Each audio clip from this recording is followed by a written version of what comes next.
नमस्कार, SN today की खास प्रस्तुति हलचल कार्यक्रम में आपका स्वागत है। करते हैं शुरुआत आज के कार्यक्रम की। चूरू जिले में पानी की किल्लत को लेकर आज भाजपा युवा मोर्चा के कार्यकर्ताओं ने चूरू में विरोध प्रदर्शन किया। भाजपा युवा मोर्चा जिलाध्यक्ष अभिषेक चोटिया की अगुवाई में कार्यकर्ताओं ने जलदाय विभाग में जमकर नारेबाजी की और मटके फोड़कर अपनी नाराजगी जताई, जिसके बाद कार्यकर्ताओं ने जलदाय विभाग अधिकारी का घेराव करते हुए समस्या के तुरंत समाधान की मांग के लिए ज्ञापन दिया। भाजपा युवा मोर्चा कार्यकर्ताओं का कहना है कि यह महकमा आम आदमी की मूलभूत आवश्यकता पानी तक को छीनने का प्रयास कर रहा है। यदि विधानसभा क्षेत्र चूरू में पेयजल समस्या का समाधान नहीं हुआ तो आंदोलन किया जाएगा। भाजपा युवा मोर्चा जिलाध्यक्ष अभिषेक चोटिया ने बताया कि चूरू विधानसभा क्षेत्र के अधिकतर वार्ड और गांव पानी के गंभीर संकट से जूझ रहे हैं। गर्मी ने इस समस्या को और विकराल बना दिया है। ज्ञापन में बताया गया कि निर्धारित समयावधि से कम पानी की सप्लाई हो रही है। इसके अलावा पाइपलाइन में लीकेज, बिजली के बिल जमा नहीं होने से बंद ट्यूबवेल, अवैध कनेक्शन के कारण पूरे गांव और बस्ती के कनेक्शन काटे जाना, पीएसपी में पानी का अभाव, पीएसपी की संख्या में कमी आदि समस्या बनी हुई है। आज भारतीय जनता युवा मोर्चा के कार्यकर्ताओं के द्वारा चूरू शहर के अंदर जलदाय विभाग के अंदर हल्ला बोल कार्यक्रम किया गया, जिसके अंदर हमने यहाँ पर मटके फोड़े और इस सोई भी सरकार को चेताने का काम किया कि हर घर के अंदर पानी और बिजली पहुंचाने की आपकी नैतिक जिम्मेदारी बन रही है, जिससे आप पीछे भाग रहे हो। कोरोना काल के अंदर वैसे ही जनता परेशान है और उनको समय पर पीने के लिए पानी भी उपलब्ध नहीं हो रहा। चूरू शहर के अंदर, चूरू तहसील के अंदर सैकड़ों लीकेज आज भी मौजूद हैं, जिसमें व्यर्थ करोड़ों रुपए का पानी व्यर्थ हो जाता है मूल्य, लेकिन उनको ठीक करने की जलदाय विभाग नौबत नहीं उठाता। इसके साथ तो मोटरें खराब पड़ी है, उनको बदलने का कष्ट नहीं कर रहा। मोदी सरकार 2.0 के कार्य को आम जन तक पहुंचाने के लिए चूरू जिले में भाजपा ने अपने 39 मंडलों पर बूथ संपर्क अभियान शुरू किया। इस अभियान की जिला मुख्यालय पर शुरुआत भाजपा जिलाध्यक्ष पंकज गुप्ता ने की। इस दौरान जिलाध्यक्ष ने कार्यकर्ताओं के साथ घर घर जाकर लोगों तक प्रधानमंत्री नरेंद्र मोदी की चिट्ठी के जरिए 1 साल के दौरान केंद्र सरकार द्वारा किए गए कार्यों की जानकारी दी। जिलाध्यक्ष गुप्ता ने बताया कि इस दौरान आत्मनिर्भर भारत किस तरह से विश्व में सबसे आगे जाए, इसको लेकर भी चर्चा की गई। मोदी सरकार के दूसरे कार्यकाल का पहला साल पूरा हुआ है। प्रधानमंत्री जी ने देशवासियों के नाम एक खुला पत्र लिखा है। उस पत्र को लेकर हम घर घर जा रहे हैं। मोदी सरकार 2 का जो पहला साल है, इसकी उपलब्धियां बता रहे हैं। आत्मनिर्भर भारत में कैसे भारत को खड़ा होना है और विश्व की रेस में सबसे आगे जाना है, इसके लिए जितने भी तरह के अनाउंसमेंट हुए हैं उससे रूबरू कर रहे हैं। और कोरोना के समय में जिस प्रकार मोदी सरकार के मजबूत निर्णय के कारण देश ठीक ढंग से इस चीज़ से जूझने की स्थिति में आया, उससे अवगत करा रहे हैं। चूरू जिले की सरदारशहर तहसील के गांव हरियासर के पास हुए सड़क हादसे में एक युवती की मौत हो गई, जबकि 4 लोग घायल हो गए। यह हादसा उस वक्त हुआ जब 3 महिलाओं सहित 5 लोग बैलगाड़ी पर सवार होकर सरदारशहर से जेतसीसर गांव जा रहे थे। तभी गांव हरियासर के पास तेज गति से आ रहे ट्रक ने बैलगाड़ी को टक्कर मार दी। हादसे के बाद ट्रक ड्राइवर मौके से फरार हो गया। हादसे की भीषणता का अंदाजा इसी बात से लगाया जा सकता है कि ट्रक की टक्कर से बैलगाड़ी चकनाचूर हो गई और सभी लोग सड़क पर जा गिरे। 108 एम्बुलेंस की सहायता से सभी घायलों को सरदारशहर अस्पताल लाया गया, जहां से 3 जनों को चूरू रेफर कर दिया। चूरू के राजकीय भर्ती अस्पताल में चिकित्सकों ने एक युवती को मृत घोषित कर दिया, जबकि 2 का इलाज आपातकालीन वार्ड में जारी है। इस सरदारसर इलाके में हरियासर गांव के पास एक्सीडेंट होना बता रहे हैं। रेलगाड़ी से जा रहे थे, ट्रक वाले ने टक्कर मार दी और इसमें 3-4 तो घायल हुए हैं और इसमें एक महिला जिसकी मृत्यु हुई। विधानसभा उपनेता प्रतिपक्ष और चूरू विधायक राजेंद्र राठौड़ ने वक्तव्य जारी कर गुजरात के कांग्रेस विधायकों की राजस्थान के आबू रोड स्थित एक होटल में बाड़ाबंदी किए जाने पर राज्य सरकार पर सवालिया निशान लगा दिए हैं। राठौड़ ने इस बाड़ाबंदी को पॉलिटिकल टूरिज्म बताते हुए इसे राजस्थान महामारी अध्यादेश 2020 तथा आपदा प्रबंधन अधिनियम 2005 के साथ ही सोशल डिस्टेंसिंग की धज्जियां उड़ाने वाला बताया है। राठौड़ ने कहा कि वैश्विक महामारी कोरोना में केंद्र सरकार की एडवाइजरी पर राज्य सरकार ने 8 जून से रेस्टोरेंट, होटल और मॉल्स को खोलने का फैसला किया है। उन्होंने कहा कि एक और राजस्थान में सारे होटल और मॉल्स बंद है। ऐसी परिस्थितियों में राज्य सरकार ने किन अधिकारों का उपयोग करते हुए 48 घंटे पूर्व होटल खुलवाया और होटल में विधायकों की बाड़ेबंदी कराई गई। उन्होंने कहा कि प्रदेश में सरेआम राजस्थान महामारी अधिनियम का उल्लंघन हो रहा था, जिस पर जागरूक लोगों ने जब एफआईआर दर्ज कराने की बात कही तो उनकी एफआईआर दर्ज नहीं की गई।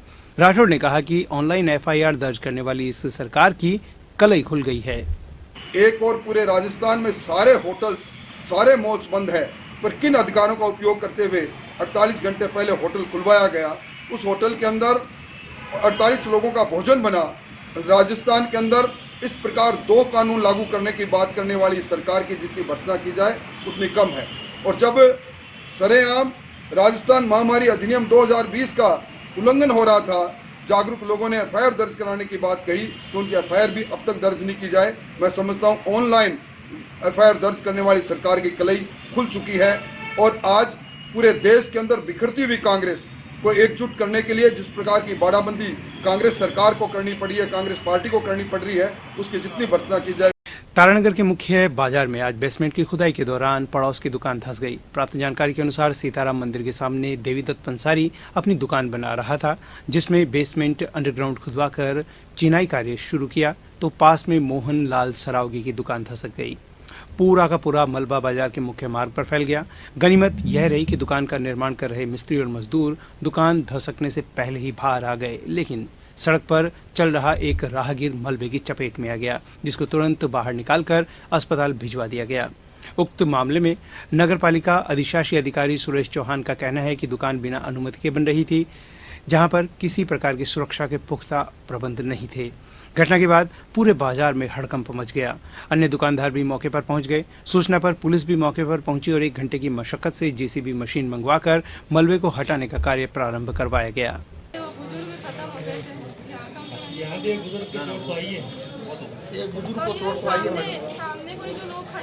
ये सब चले गए सब करके। राम मंदिर के सामने आज मेन बाजार के अंदर एक दुकान जो निर्माणाधीन थी, जिसके बेसमेंट निर्माण में काम चल रहा था, वहाँ पर आज धराशायी होने की सूचना मिली है। और मुख्य बात तो मेनली ये है कि कोई जन हानि नहीं हुई है और जो एक घायल हुए थे उन्हें हॉस्पिटल पहुँचा दिया गया है और अभी इस स्थिति को कंट्रोल करने की कोशिश जारी है। जो सूचना मिली थी कि श्री राम मंदिर के पास में अचानक ही कोई निर्माणाधीन या कैसे कोई पुरानी दुकान गिर गई। मैं और एसडीएम मैडम दोनों मौके पे गए तुरंत प्रभाव से, वहाँ पे मौके का जायजा लिया है। वहाँ पे जो भी मलबा था वो मैंने अपने सफाई निरीक्षक को कह दिया, वो तुरंत प्रभाव से हटा रहा है जेसीबी के थ्रू और अपने ट्रैक्टर के थ्रू, अपने सफाई कर्मचारियों के थ्रू उसको हटा रहे हैं। ये जांच का विषय है कि वो निर्माण कार्य चल रहा था या नहीं चल रहा था। ये जांच करने के बाद जो भी रिपोर्ट आएगी उसके आधार पर मैं आगे की कार्रवाई प्रस्तावित करूँगा। सुजानगढ़ के वार्ड नंबर 26 में रहने वाले तेजाराम प्रजापत का बेटा संतोष कुमार 6 माह पहले खाने कमाने के लिए कुवैत गया था, लेकिन वहां एयरपोर्ट पर उतरते ही उसे गिरफ्तार कर जेल में डाल दिया गया। ऐसी जानकारी तेजाराम और उसके परिवार को संतोष के ही किसी दोस्त ने दी। करीब 6 माह का समय बीत गया है, लेकिन न तो तेजाराम के परिवार के पास संतोष का फोन आया और न ही कोई संदेश, जिसके चलते परिवार के रो रो कर बुरे हाल है। पीड़ित परिवार ने सरकार से मांग की है कि कुवैत की जेल में फंसे संतोष प्रजापत को वापस सकुशल भारत लाया जाए। आपको बता दें कि संतोष के माता पिता वृद्ध हैं और परिवार के कमाने वाला कोई नहीं है। संतोष की पत्नी चुकी देवी दिव्यांग है। चुकी देवी का 20 वर्षीय बेटा सुनील भी दिव्यांग है, जबकि 2 वर्षीय बेटा सूरज भी अपने पिता का इंतजार कर रहा है। वार्ड के पार्षद राकेश प्रजापत ने बताया कि परिवार के सदस्यों को सरकार की ओर से ये भी नहीं बताया गया है कि संतोष प्रजापत को कुवैत की जेल में क्यों डाला गया है। राकेश प्रजापत ने कहा है कि सरकार और प्रशासन को लिखित में प्रार्थना पत्र देकर संतोष प्रजापत को वापस भारत लाने की मांग की जा रही है, ताकि गरीब परिवार की मदद हो सके। फंस गया, सरकार से क्या मांग है? संतोष नाम है हमारे बच्चे का। 6 महीना हो गया, कोई तो गया ना, कोई तो एयरपोर्ट में उतरता ही गिरफ्तार कर लियो, जेल में बैठो ऐसा। 6 महीना हो गया, मैं बूढ़ा माई था, वहाँ को कमाना है कोनी, माँ बेटो 2 6 महीना बाहर गयो है, जेल में बैठे बिन किए जे छोड़ार लिया। मोदी जी हाथ जोड़ मारो कहनो है, माँ गरीबा की सुनो। मैं 5 जीव भूखा तीसा पड़ा, हमारा टाबर भूखा बैठा है। ये 2 जीव तो माँ बेटो विकलांग है, एक बच्चो 2 साल को है। मारी किए थे सुनाई करो और मारे बेटे ने घर लियाओ छोड़ार बाप जी, मैं थारी काली गा मारी सुनाई करो थे किए बाप। सरकार से यही मेरी अनुरोध है और यही प्रार्थना है कि इनके बच्चे को जल्द से जल्द इनके घर पहुंचाया जाए और इनके पास पहुंच जाएगा बच्चा तो बहुत ही अच्छे। और मेरे को खुशी हुई, पूरे इस परिवार को भी खुशी हुई। ये अपना जो वार्ड है एक परिवार है और इस परिवार का एक हिस्सा है और इस हिस्से का एक बच्चा है जो बाहर है, वो फंस गया है कुवैत में, जो जेल में है। तो मेरी यही अनुरोध है सभी से, प्रशासन से भी और मोदी जी से भी। तो इनको, अपने राहुल जी कसवा हैं, सांसद साहब, अपने मंत्री जी हैं, तो मैं यही अनुरोध करता हूँ सभी से, इनके बच्चे को जल्द से जल्द वापस लाया जाए। चूरू शहर में जगह जगह हो रहे अवैध निर्माण और अतिक्रमण को लेकर नगर परिषद प्रशासन हरकत में आ गया है। जिला मुख्यालय पर आज नगर परिषद ने कार्रवाई करते हुए पंखा रोड पर एक नवनिर्मित कॉम्प्लेक्स को सीज कर दिया। यह कॉम्प्लेक्स बिना स्वीकृति के निर्माण कर बनाया जा रहा था। नगर परिषद आयुक्त द्वारका प्रसाद ने बताया कि पंखा रोड पर आंखों के अस्पताल के सामने सुरेंद्र सिंह द्वारा बिना सक्षम स्वीकृति के बनाए गए कॉम्प्लेक्स को राजस्थान नगर पालिका अधिनियम 2009 की धारा 194 के तहत कार्रवाई करते हुए सीज किया जाकर 3 माह के लिए अधिग्रहित किया गया। नगर परिषद ने अतिक्रमण हटाओ अभियान की भी आज शुरुआत करते हुए शहर के वार्ड नंबर 18 में 7 अवैध निर्माणों को जेसीबी से हटवा दिया। इस दौरान कच्चे पक्के अवैध निर्माण कार्यों पर पीला पंजा चला। वार्ड नंबर 18 में दोनों साइडों में करीब 7 अतिक्रमण हटाए गए। आयुक्त द्वारका प्रसाद ने बताया कि सीजर की कार्रवाई करने से पूर्व तथा अतिक्रमण हटाए जाने से पूर्व संबंधित सभी को 3 से लेकर 5 बार तक नोटिस दिए जाने के बावजूद इनके द्वारा कोई कार्रवाई नहीं की गई थी।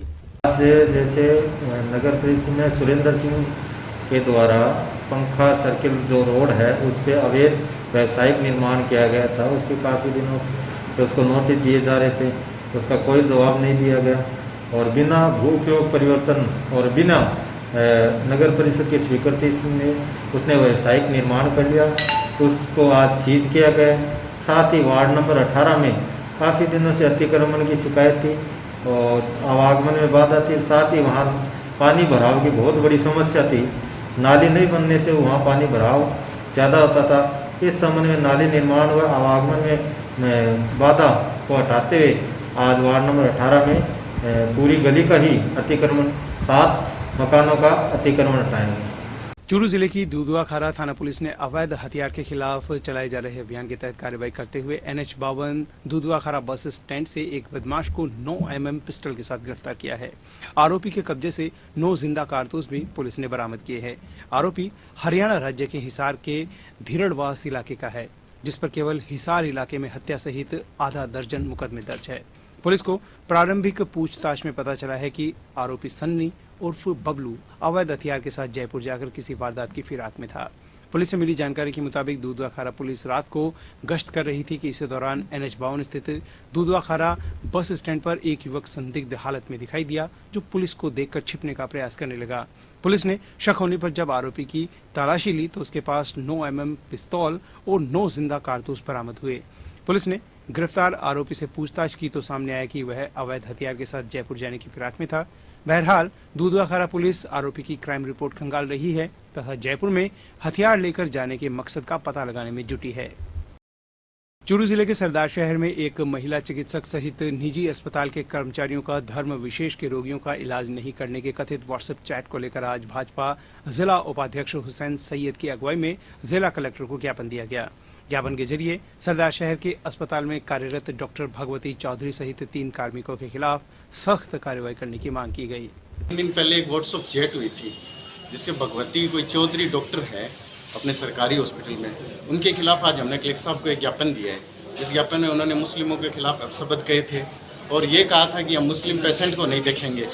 यहाँ हमारे हॉस्पिटल में देखो डॉक्टर हिंदू और मुस्लिम में कोई फ़र्क ही नहीं समझते।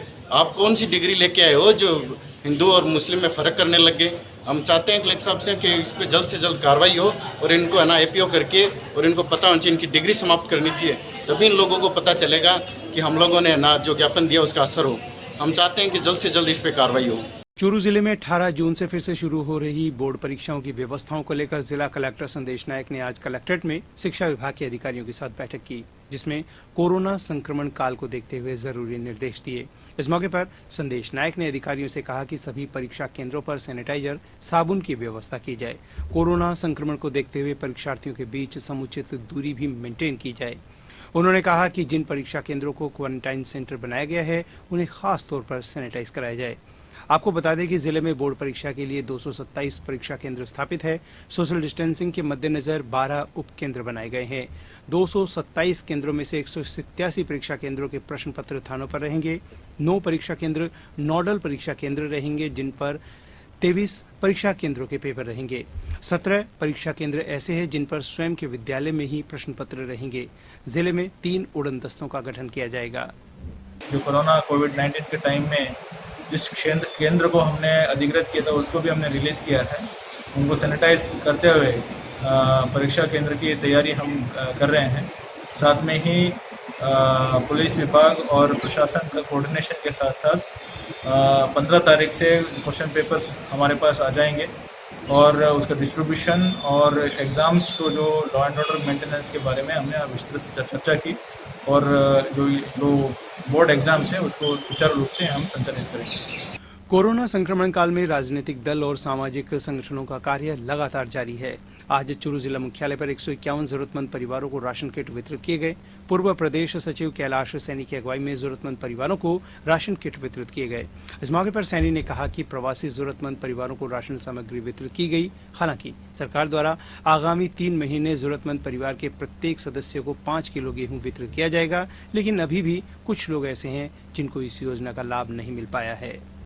कांग्रेस जिला अध्यक्ष भंवरलाल पुजारी ने रतनगढ़ स्थित निवास पर जन सुनवाई कर क्षेत्र की विभिन्न समस्याओं का समाधान करवाया। पुजारी ने क्षेत्र के विभिन्न गांवों के प्रतिनिधियों से उनके क्षेत्र में बिजली, पानी, शिक्षा एवं चिकित्सा व्यवस्थाओं एवं मनरेगा में हो रहे कार्यों की जानकारी ली तथा उनके क्षेत्र में आ रही इससे संबंधित समस्याओं के लिए संबंधित अधिकारियों से वार्ता कर शीघ्र निवारण की बात कही। इस अवसर पर पीसीसी सदस्य कल्याण सिंह शेखावत, शहर ब्लॉक कांग्रेस अध्यक्ष अरविंद चाकलान, इंद्राज कीचड़ सहित कांग्रेस पदाधिकारी और कार्यकर्ता उपस्थित रहे। सर, क्षेत्र में गर्मी संदर्भ में मेरा निवेदन है कि यहाँ आपने योजना के अंदर हेडवर्क्स में उनका पैनल बोर्ड है वो किन्हीं कारणों से जल गया था, उसको भी हमने सब मौके पे पहुँचे। हमारे चूरू से रतनगढ़ के स्थानीय सभी अधिकारी मौके पे पहुँचे, उसको तत्काल जैसे भी व्यवस्था करके हमारे रतनगढ़, सुजानगढ़, बिगासर, लक्ष्मण, फतेहपुर पानी की थोड़ी कमी हुई है। रतनगढ़ में तकनीकी कारणों से फाल्ट आ जाने से नेशनल हाईवे 11 जीएसएस में लगा पावर ट्रांसफार्मर फेल हो गया। गर्मी के मौसम में पावर ट्रांसफार्मर जल जाने से हजारों उपभोक्ता पूरी रात अंधेरे में रहे। डिस्कॉम से मिली जानकारी के अनुसार न्यू लिंक रोड पर 33 kV जीएसएस में पावर ट्रांसफार्मर लगा हुआ है तथा वह रात को 11:30 बजे के लगभग जल गया, जिससे नगर के गुर्जरों की ढाणी, अस्पताल, राघव सिटी, अंजनी माता मंदिर क्षेत्र से जुड़े हजारों उपभोक्ता परेशान हुए। पावर ट्रांसफार्मर जल जाने की सूचना पर डिस्कॉम के जेएन मीणा कर्मचारियों के साथ मौके पर पहुंचे तथा देर रात को अस्पताल की बिजली को दुरुस्त करवाया, लेकिन अन्य 4 फीडर की बिजली पुराने ट्रांसफार्मर के स्थान पर नया ट्रांसफार्मर लगाने पर दोपहर 3 बजे बाद बिजली आपूर्ति चालू हो पाई। केंद्र सरकार 2.0 के 1 वर्ष का कार्यकाल पूर्ण होने पर भाजपा कार्यकर्ताओं द्वारा पूरे देश में प्रत्येक बूथ पर घर घर जाकर मोदी सरकार की उपलब्धियां बताई जा रही है। भारतीय जनता पार्टी शहर मंडल रतनगढ़ की ओर से बूथ जनसंपर्क अभियान का आगाज दास बालाजी मंदिर के पास से किया गया। बूथ संपर्क अभियान के जिला संयोजक भास्कर शर्मा ने बताया कि मोदी सरकार की दूसरे कार्यकाल में 1 वर्ष में राम मंदिर का निर्माण, धारा 370 हटाना, 3 तलाक, CAA कानून जैसे महत्वपूर्ण निर्णय सहित लोक कल्याणकारी नीति के अहम फैसले लिए गए तथा प्रधानमंत्री मोदी द्वारा देश की जनता को एक पत्र जारी किया गया, जिसे घर घर कार्यकर्ताओं द्वारा पहुंचाया जा रहा है। शहर मंडल अध्यक्ष अरविंद इंदौरिया ने बताया कि जिलाध्यक्ष पंकज गुप्ता और विधायक अभिनेश महर्षि के निर्देशानुसार रतनगढ़ शहर में सोमवार को 5 शक्ति केंद्र के 5 बूथों पर घर घर जाकर मोदी सरकार के 2.0 1 वर्ष की उपलब्धियों को लोगों को बताया गया तथा यह जनसंपर्क अभियान आगे भी जारी रहेगा।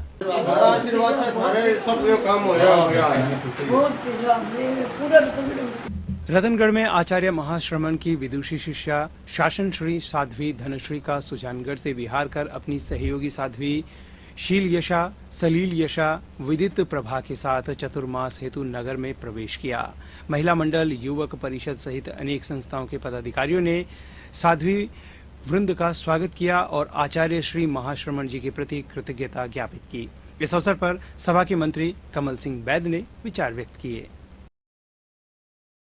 सालासर कस्बे के निकटवर्ती गांव खारिया छोटा में भाजपा देहात मंडल सालासर द्वारा बूथ संपर्क अभियान का आयोजन किया गया। भाजपा सालासर मंडल अध्यक्ष मनोज शर्मा के नेतृत्व में आयोजित कार्यक्रम का शुभारंभ सांसद राहुल कसवा और पूर्व विधायक खेमाराम मेघवाल ने प्रधानमंत्री नरेंद्र मोदी के पत्र का वितरण कर किया। इस दौरान सांसद द्वारा सोशल डिस्टेंसिंग का पालन करते हुए मोदी सरकार की उपलब्धियां और देश हित के लिए किए गए निर्णयों के बारे में आमजन को जानकारी दी गई। वह 14 जून तक चलने वाले इस अभियान में भारतीय जनता पार्टी के कार्यकर्ता घर घर जाकर आम जन को प्रधानमंत्री नरेंद्र मोदी के पत्र को सौंपेंगे। इस अभियान में भाजपा जिला उपाध्यक्ष धर्मवीर पुजारी, जिला मंत्री जगदीश सेवदा, युवा मोर्चा अध्यक्ष आदित्य पुजारी आदि भाजपा कार्यकर्ताओं सहित सरपंच और ग्रामीण शामिल रहे। में खेमाराम जी के साथ में, हमारे मंडल अध्यक्ष महोदय के साथ में हमने गांव खारिया छोटा के अंदर इसकी शुरुआत सालासर तहसील में करी है और पब्लिक एट लार्ज को बीते हुए एक साल में लिए गए ऐतिहासिक फैसलों के बारे में बताने की बात करी है। कृषि विभाग के कृषि क्षेत्र के अंदर जो हमारा क्षेत्र कृषि का ये मोस्टली उसमें जो नए नीतिगत फैसले किए गए हैं उन तीनों फैसलों के बारे में जनता को बताने का काम किया है। बिजली पानी की कोई समस्या है तो उसके बारे में पूछा है और अधिकारी को निर्देशित करने का काम भी किया है कि जब पानी की लीकेज। सरदार शहर के एक सरकारी महिला चिकित्सक सहित निजी अस्पताल के कर्मचारियों का धर्म विशेष के रोगियों का इलाज नहीं करने का कथित व्हाट्सएप चैट सुर्खियों में है। 5 जून से इस व्हाट्सएप चैटिंग के स्क्रीनशॉट सोशल मीडिया पर इस चैट की निंदा करते हुए तेजी से वायरल हो रहे हैं। वायरल चैटिंग के screenshot Churu police control room द्वारा सरदार शहर पुलिस थाने में भिजवाए जाने के बाद 7 जून की देर शाम डॉक्टर भगवती, ललित सिंह और अंकिता के खिलाफ मामला दर्ज हुआ है।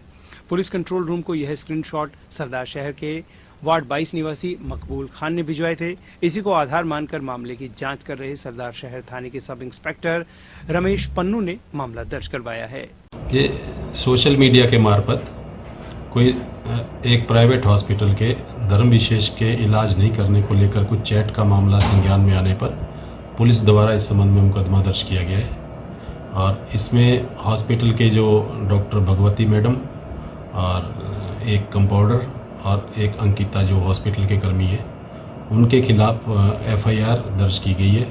धारा 153A और 505 IPC और आपदा प्रबंधन अधिनियम की धाराओं में मुकदमा दर्ज किया गया है और इस संबंध में पुलिस जांच करके आगे की कार्रवाई कर रही है। इसमें कुछ चैट में जो वायरल हुई है उसमें कुछ इस तरीके का लिखा हुआ है कि आप कुछ जाति विशेष के लोगों का ध्यान रखें, उनका इलाज नहीं करें क्योंकि इनमें ज़्यादा कोरोना संक्रमित पाए जा रहे हैं। इस तरीके का कुछ कंटेंट लिखा हुआ था जो अपराध की श्रेणी में आ रहा था, जिसमें हमने मुकदमा दर्ज किया है।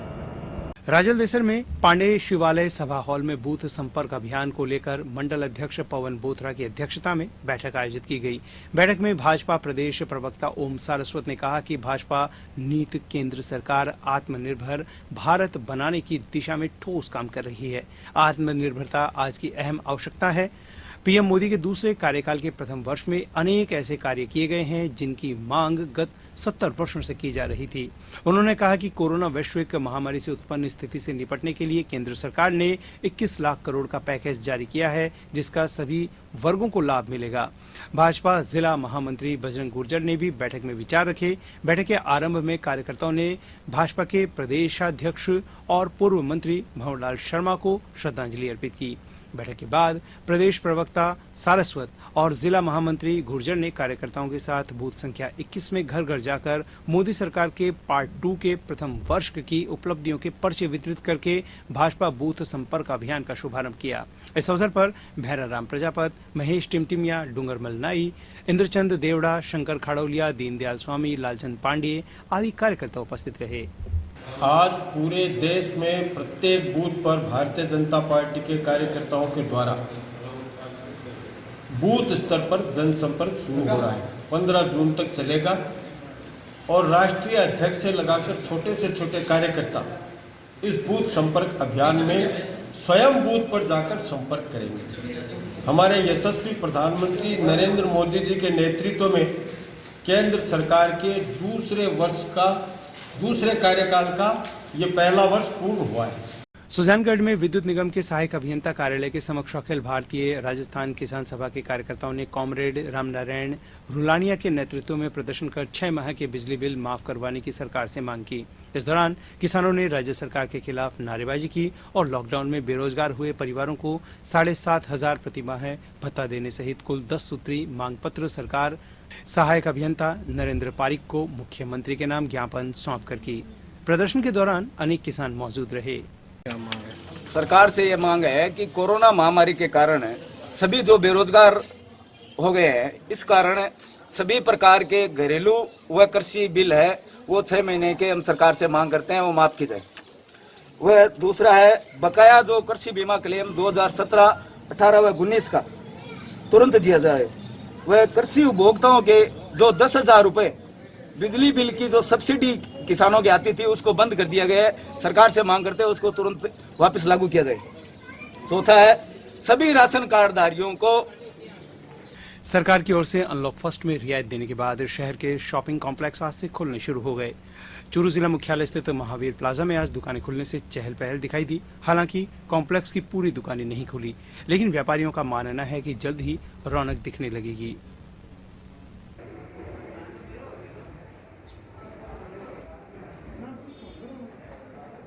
आज बैंडमास्टर के एक प्रतिनिधिमंडल ने जिला कलेक्टर को ज्ञापन देकर शादी समारोह के लिए अनुमति दिलाने की मांग की। यूनियन के अध्यक्ष संजू बिहानी, सरदार शहर और उपाध्यक्ष मोहम्मद अख्तर छापड़ ने बताया कि कोरोना महामारी की वजह से शादी उत्सव में बैंड वादन का कार्य पूर्ण रूप से बंद हो गया है। इससे बैंड वादन करने वाले कलाकार बेरोजगार हो गए हैं। परिवार की स्थिति दयनीय हो गई है। केंद्र सरकार और राज्य सरकार ने शादियों में 50 आदमियों की इजाजत दे रखी है। इसके तहत बैंड वादन कलाकारों को भी 14 लोगों को इजाजत देवे। अतः बैंड वादन कलाकारों को सरकारी सहायता और ऋण देने की व्यवस्था भी करवाई जाए। यह था आज का हलचल कार्यक्रम। अब हमें दीजिए अनुमति और आप देखते रहिए सीएन टुडे। नमस्कार।